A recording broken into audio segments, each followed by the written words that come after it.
Let's talk about manifestation today.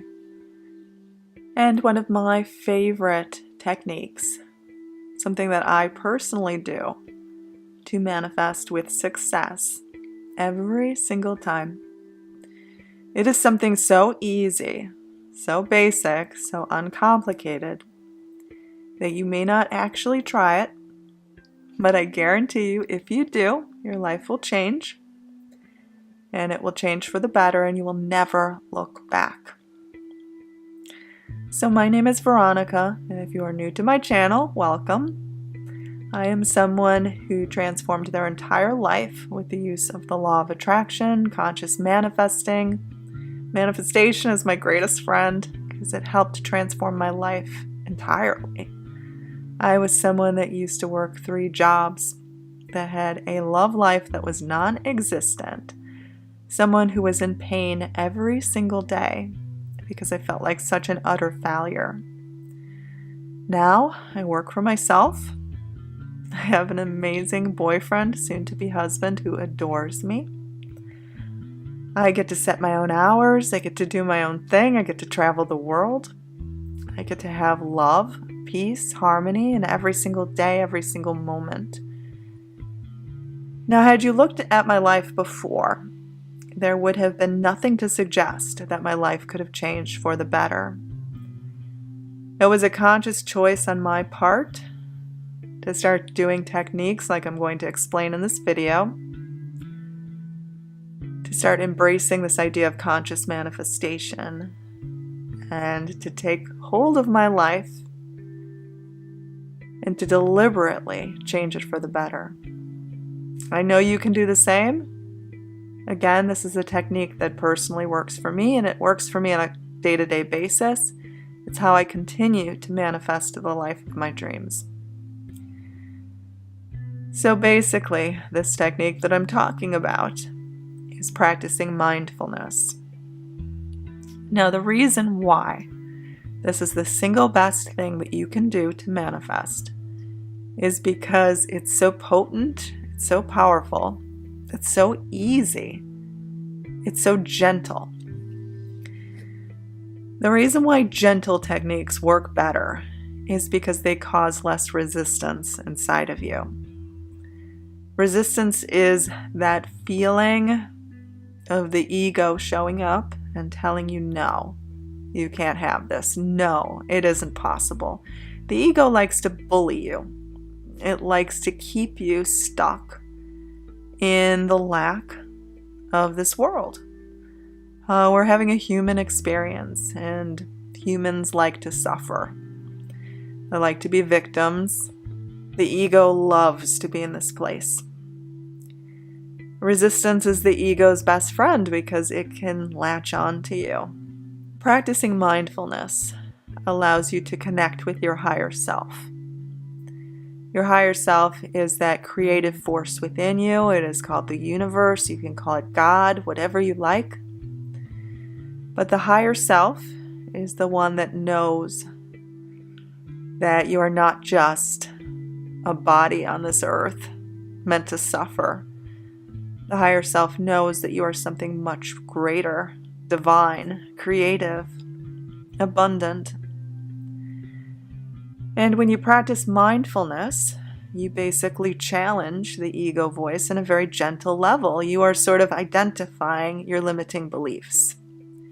Limiting beliefs are the things that hold us back. It's how I changed my life for the better. I was full of limiting beliefs that would play on repeat every single day, every single moment, to such a degree that I didn't even notice them anymore. They would play so seamlessly because they had been repeating for so many years that, it's like when you take your commute to work, and maybe you've done it so many times that on some days you don't even remember driving the route because it's so secondhand nature that you're just so used to doing it that you can just do it without even realizing that you're doing it. It's sort of like how you memorize a piece on the piano or on a musical instrument, or how you memorize anything. It becomes such second nature that you can do it without much awareness. And this is what limiting beliefs do. They latch onto you. In the beginning, you know they're a new thing, but then you start repeating them to such a degree that they become a part of you. And practicing mindfulness challenges these limiting beliefs or the ego voice, and it challenges their existence. And it is the first step in breaking free from them. Breaking free from limiting beliefs is not about when a limiting belief comes in, you replace it with a positive belief. The reason why I say not to do this, and the reason why this never worked for me, is because the limiting belief will feel more real than the new positive one that you are trying to implement. Repeating 3 positive statements to try to erase a negative statement will never work.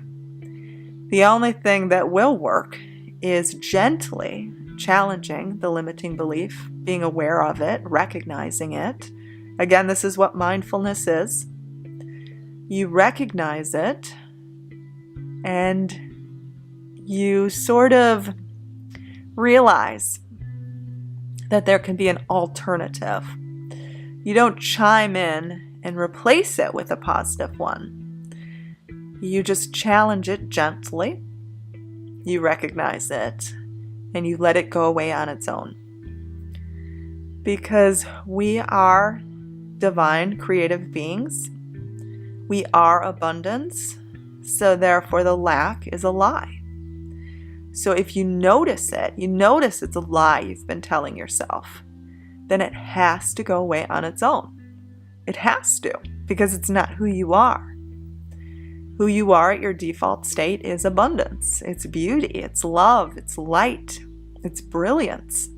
So all that other muck just has to fade away. But you have to recognize it first. And that's what manifestation is about. It's about recognizing these limiting beliefs, gently challenging them. And once we can sort of wipe the slate clean, that's when we start implementing the positive ones. But if we take a bold approach that allows for sort of trying to knock down the negative beliefs with more positive ones, we're just going to create chaos. We're going to create an inner sense of just sort of a war within you. And you will never wipe the slate clean. You will never free yourself from the limiting beliefs. And this probably is something that you're struggling with right now in those stubborn parts of your life that don't seem to want to manifest for the better. It's not that you can't manifest them. It's not that you can't change your life for the better. It's just that you've been going about it wrong. You've been going about it in a way that is probably a lot more complicated than what I've been speaking of. And we tend to think the more complicated and the more exhausting the route is, the better it is, the more effective it is. Almost like you have to be in pain in order to succeed. Like no pain, no gain. That's not true at all. The only way to succeed is the gentle approach, letting it leave on its own. You are abundance, so it has to leave, like it can't stay. But recognizing it, being aware of its presence, as I spoke of before, we tend to get in this autopilot state where we are repeating these limiting beliefs so much that we don't even realize we're doing it. So being mindful and saying, wow, that voice is there and that voice is talking to me, but it's been doing it for so long that I didn't even recognize it was there. Now, a great way to let these limiting beliefs surface is to start identifying new things that you want. And I want you to go big. I don't want you to base your desires on what you think could be possible. Because if you do that, you're going to be limiting yourself. And you're never going to fully free yourself from these limiting beliefs. Because you're going to be thinking in terms of restriction. So think about your love life. Your perfect relationship, not who you think you can settle for, or not who you think you want back because your ego got bruised. None of that. But what is your ideal perfect relationship? What does this person look like, act like? How do they treat you in your perfect world? Your perfect idea of bliss. How does this happen? What kind of job would you be working in your perfect scenario? Not what you think you could be qualified to get, or not what your training is in, but what do you actually want to be doing with your life to earn an income? What about your social scene? How you want to be seen in the eyes of others? How you want your body to look? The type of health you have? All of these things. Don't limit it based on previous experience, what you think could be possible for a kind of person like you. No more limitations. What do you actually want? What are you afraid to ask for because the limiting beliefs, the ego voice has been so bold and so strong before in the past that it's bullied you into thinking you can't have these things. You can have the world. There's nothing off limits to you. What do you actually want for you? Now, once you start being bold and actually letting yourself explore these ideas without fear of disappointment, without fear of rejection, without fear of anything, once you start opening your heart up towards the expansion of, wow, this could actually happen, the voice of limitations, the ego voice, is going to start trying to pull you back down. And this is where the mindfulness comes in. You're going to gently take note of what this voice tells you. Most likely it will make fun of you. It will be like, why do you think you could have that? Or you're not the kind of person that has that. You don't deserve that. You're not pretty enough for that. You're not smart enough for that. There isn't a way to have that. It's going to just chime in and say all sorts of different things. Instead of being afraid of this voice or thinking that you have to clear it out once it emerges, I don't want you to do any of those things. I don't want you to panic. I don't want you to think your manifestation is failing because you're supposed to only have good thoughts about your desire. That's not how manifestation works. That's not how I changed my life for the better. That's not how it works. How it works is by gently listening to this voice, listening to what it has to say. And remember, as I said earlier, we're going to challenge this voice, and not in a bold way like we're combating it, like we're ready to beat it up or kick it out or clear it or erase it or replace it with positivity. Don't do any of that. Simply listen to it, recognize it. Just give it a moment to speak. The reason why I don't want you to suppress it is because we're trying to be mindful of when it arises so that we can gently question it so that then it's less likely to appear again. So in this moment when it comes into your mind, because it will, limiting beliefs are always going to come in. You gently recognize it like, ooh, wow, that voice tried to bring me down. You just stay very calm. You don't think that you're a failure because you had a negative thought or a fear or a limiting belief. You just kind of recognize it. And then you just breathe a sigh of relief. And then you just go about your day. And you try to feel peaceful regardless. It's going to go away on its own. If you can sort of keep your cool, continue to practice mindfulness. Continue to recognize it, because if we're not recognizing it, then it's just going to be playing on repeat in the background. It's going to constantly be there on repeat, going through the motions. We have to be aware of it. We have to just take a pause, like, well, that was interesting, but I'm not negatively fueled by this. I'm not engaging in it. Not going to cry my eyes out because the ego voice said I couldn't have something. The ego voice is always going to say you can't have something. That's what the ego does. The ego is like, that person at the party that you had to invite. You didn't really want them there, but you were obligated to invite them because they, for whatever reason, have to be there. But they don't have anything good to say. They don't have anything good to contribute. Their jokes aren't funny. Like, nothing about them is worthwhile. That's what I like to compare the ego to, or the limiting beliefs. Like, manifestation is not about freeing yourself from all limiting beliefs. It's about choosing to not put your faith in them anymore so they can freely leave. And you won't manifest when you are free from limiting beliefs. You will just manifest when you are no longer putting your faith in the limiting beliefs. And that's when your life changes. And your life will change in little bits. It will speed up and change a lot at once.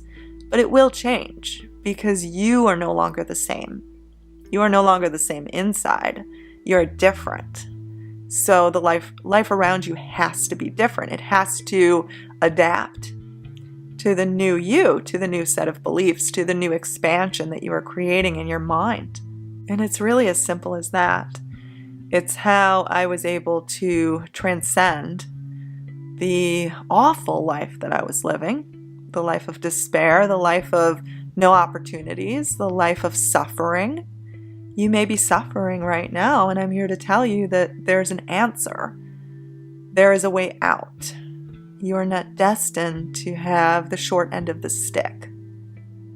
You are not destined to have the kind of life that displeases you, or you are not destined to never live out your dreams. You have these desires for a reason. They're placed in your heart for a reason. There's a reason why you have this idea of bliss, of what the perfect life looks like, the perfect relationship, the perfect family situation, the perfect job, the perfect income, the perfect body, the dream home, the dream location you want to live in. Pick based on your true happiness and start practicing mindfulness. And like I said, it will change. Now, if you need more help on this topic, I do offer a variety of courses and some one-on-one coaching. And you can find that at my website, dreamlifebyveronica.com. I want to encourage you to reach all of your goals, all of your dreams. I want you to get there. I want you to transform your life like I have transformed my own. If this video could help, leave a comment below. Help others as questions arise. I will be answering as many questions as possible too. I love to talk to you. I love hearing your feedback. And please subscribe if you haven't already. It would mean the world to me if you would help support videos like these and help support my channel. Have an amazing rest of your day, and may all of your dreams come true.